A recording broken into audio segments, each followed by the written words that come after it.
Hi, this is Ana Denardin, and you are a fly on the wall here amongst the Possible Futures Collective.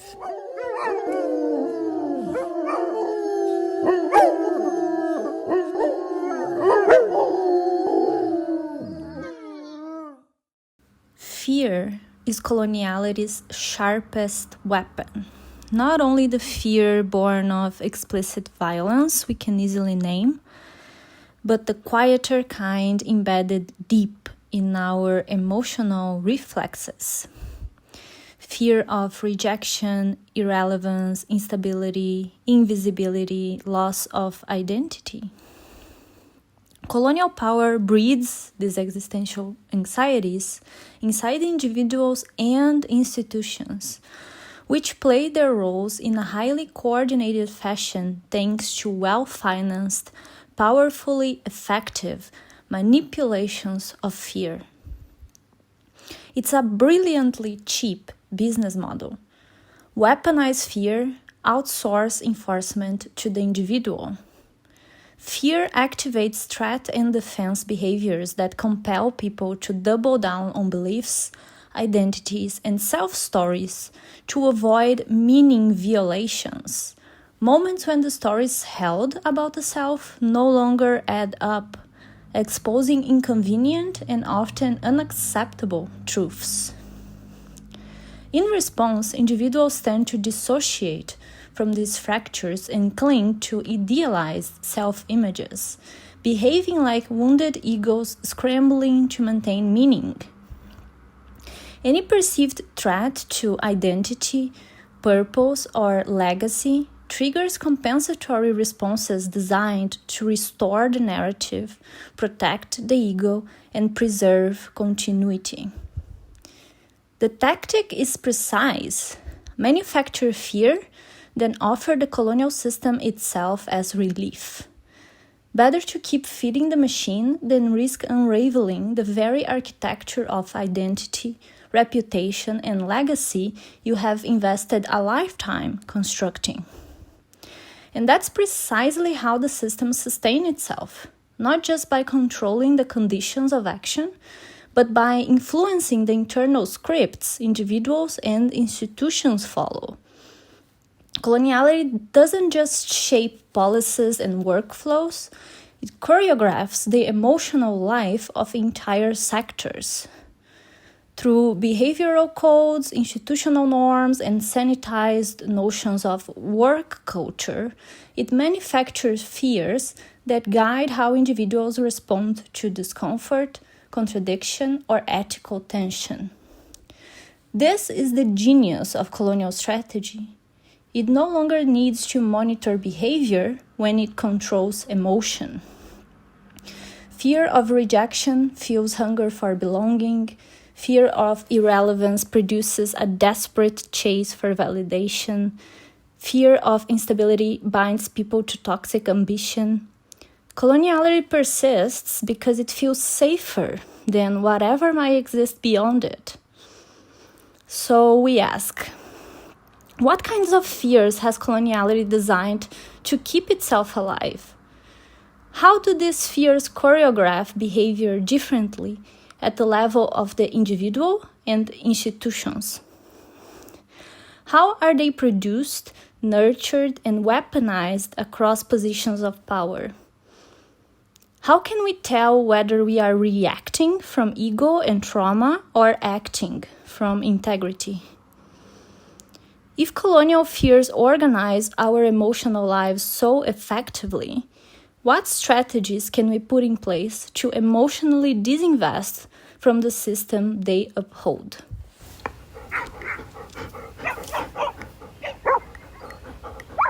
Wow, Anna, there's so much in there. What kinds of fears has coloniality designed to keep itself alive?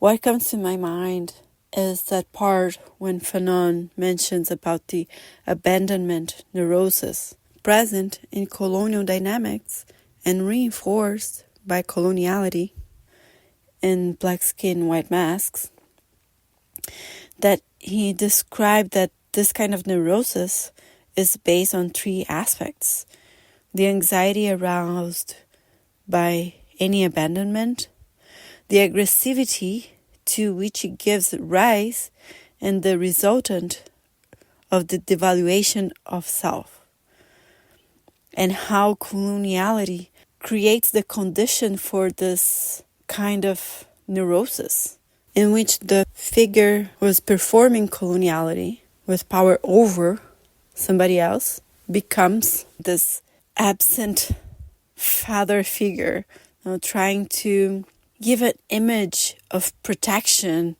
and false security, future faking, and giving breadcrumbs of attention, and how this, in an individual but also collective level, cultivates this lack of self-esteem, fostering insecurities, and the desire of becoming something else than yourself, to become the other that is being idealized, and how this dynamic creates more isolation, mistrust, and a sense of need for revenge of the suffering. So how these fears are maintained by the isolation, mining the relationships, and how this fear that is being cultivated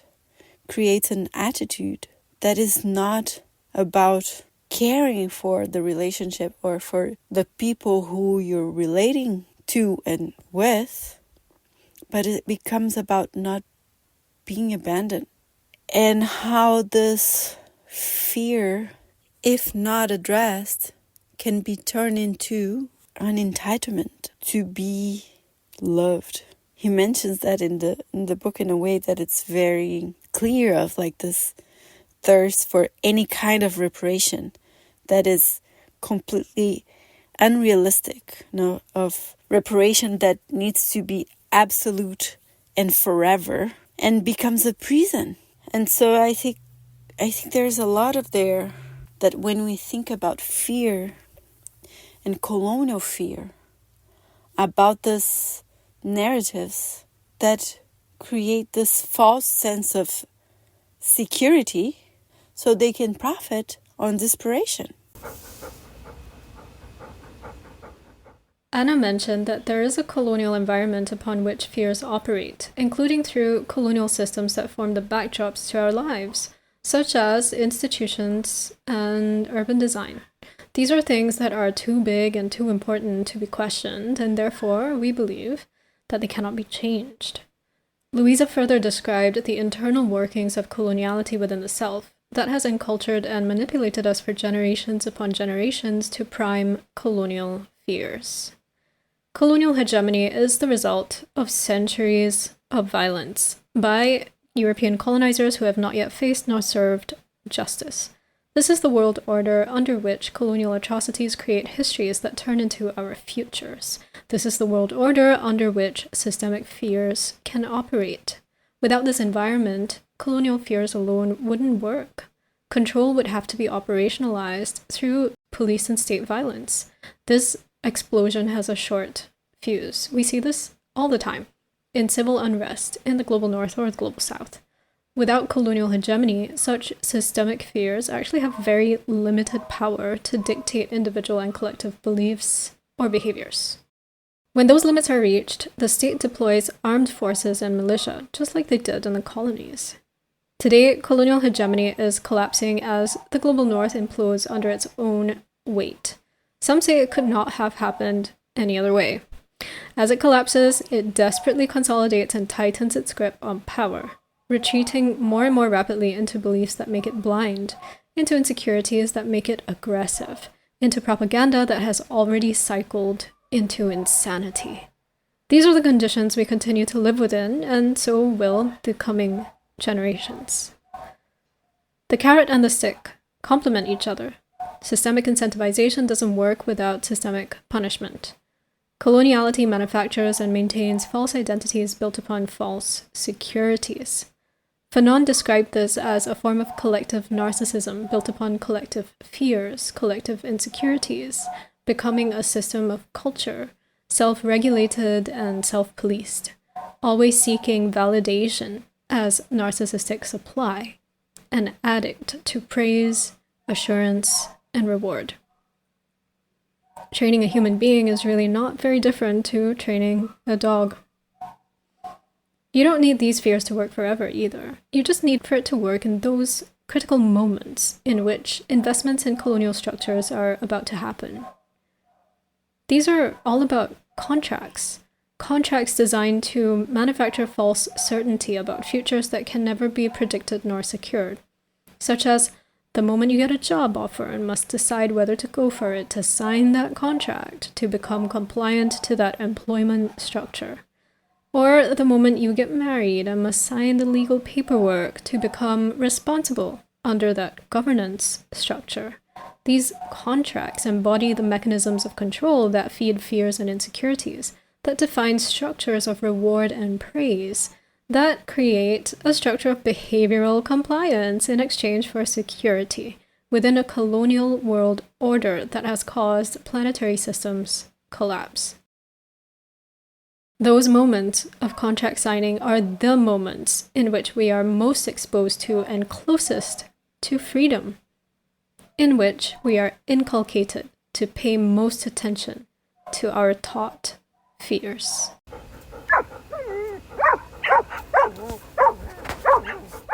Luisa, you talked about false security and future faking, and I think that captures so well how coloniality strengthens itself. It manufactures insecurities, then creates cycles where people chase validation to soothe the very insecurities it created. That's the toxic cycle coloniality thrives on. It manipulates fears, then manufactures desires to ease that fear, that creates perceived entitlements. You mentioned the fear of abandonment and isolation, which is suppressed by the desire for belonging and recognition. But instead of healing our broken relationships with ourselves and others, which could address the fear at its roots, coloniality manufactures desires that address the fear in ways that won't challenge it. It promotes a false belonging, seeking to prove your worth at every opportunity, encouraging social predation through highly competitive environments, filling the emptiness with consumption instead of connection. And all of this feeds a sense of entitlement, the expectation to be loved or recognized, not because there's trust or genuine care, but because we have been conditioned to believe we are owned it. This example of fear of abandonment driving a desire for false belonging that feeds an entitlement to recognition is just an example. You can use this logic in any given fear and see where it goes. Samantha, your input on how systemic reward doesn't work without systemic punishment was spot on. Institutional and individual fears are not so different when we consider that our leaders only became leaders because they learned how to perform well inside the reward and punishment game. They have invested years of energy into climbing the ladder, and once they arrive at the top, they are incentivized to reinforce the same structures that rewarded them. It is a vicious cycle. And this is how fears get produced, nurtured, and weaponized across all positions of power in a rush for a false sense of safety and stability. And that raises another question. In a collapsing world, what does safety even mean? So maybe the starting point is noticing your own behaviors and those of the people around you. What is triggering them to act the way they do? What fear or need is behind their actions? How could these needs be addressed in a more healthy way? And in what ways could recognizing how our fears are manipulated, our desires are manufactured, and our entitlements are shaped help us reclaim our agency back from systems of harm to heal ourselves and our relationships? Yes, Anna.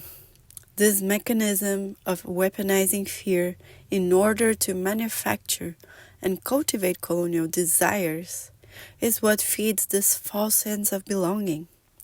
And in my opinion, this is a key understanding of how colonial mechanisms work. Combined with what you said, Samantha, that only in this colonial environment that this kinds of fear can gain so much power, space, and momentum. As you said, only in this monoculture of fragile relationships and egos that these colonial fears can develop disproportionate dimensions, compromising planetary systems. And as I listen to you both, the question that keeps coming back to me is, when thinking about these fears, colonial fear that fears so much confusion and paralysis, what does it mean to start breaking from the cycles? What does it mean to become healthy in this toxic environment? Is it even possible? What does it mean to be safe in the face of collapse? And what does it mean to be healthy in the face of planetary polycrisis? When we go deeper in these questions, I feel that these are the moments when it becomes very clear that the systems that we are part of, that seem almost impossible to change, are actually built on our individual experiences. And reclaiming our individual choices and experience is a way to reinforce or dismantle the systems. And this is when it becomes clear why the commitment to decolonization is psychological and political. And it is collective and individual responsibility. It is a personal and professional engagement. Coloniality has invaded all the layers of how we relate. And this is why decolonization is a continuous work of identifying and dismantling these colonial tentacles.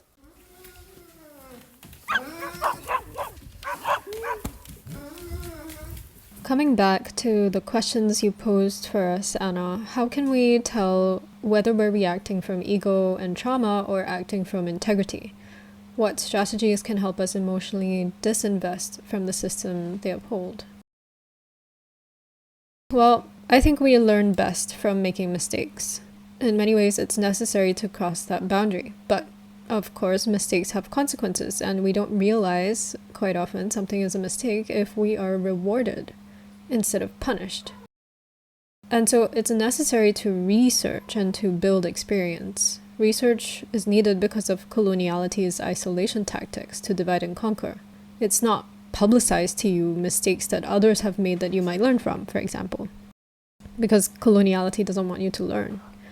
Coloniality doesn't want you to build experience in understanding how to reject coloniality.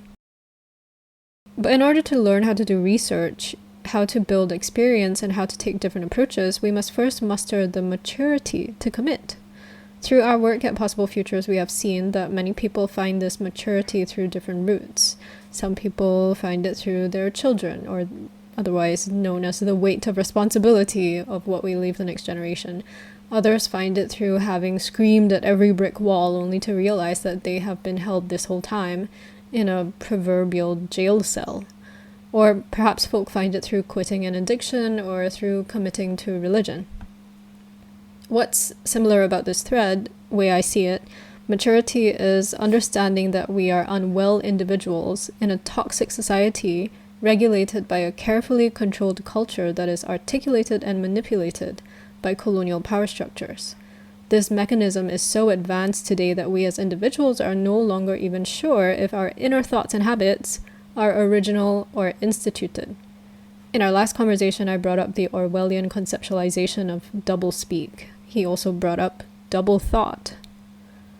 The colonial system of control via individual and societal fears and insecurities only works because we allow it to. We have been conditioned. We have been taught. We cannot challenge coloniality on our own as individuals. Yet we are kept too ignorant, too fragile, too immature, too egotistical, too scared, and too entitled to organize amongst ourselves. To challenge coloniality is to abolish it within aspects of our lives in which we can create sovereignty and defend that sovereignty. This means working with others who also want to create sovereignty in similar aspects of their lives. It's not possible to work on such projects without being in close geographic proximity to collaborators. It's also not possible to ensure long-term survival of such collaborations without continuously learning together. So, it takes maturity.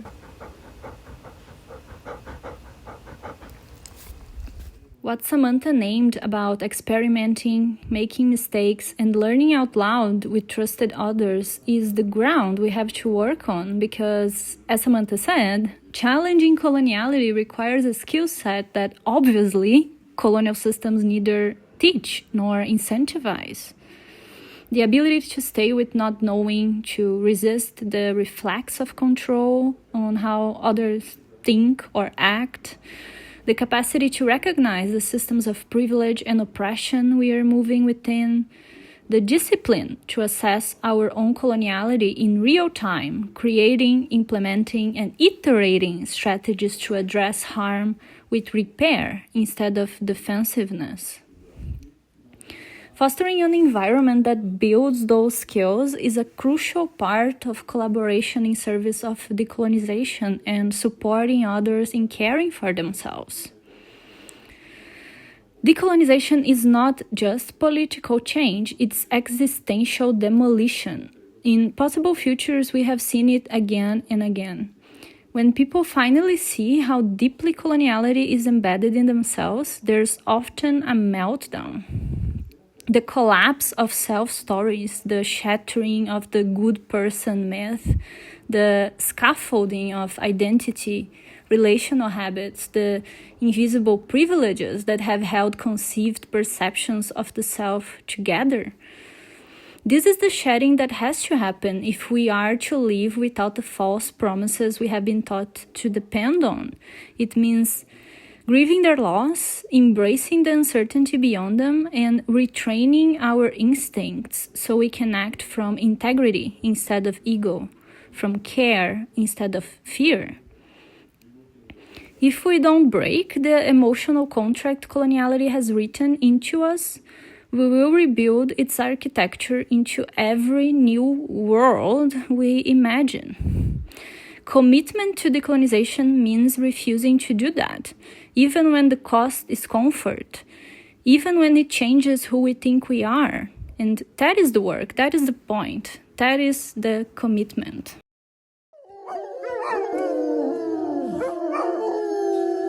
This is Samantha Supaya.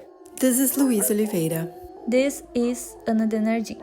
Anyway, all the dogs are howling.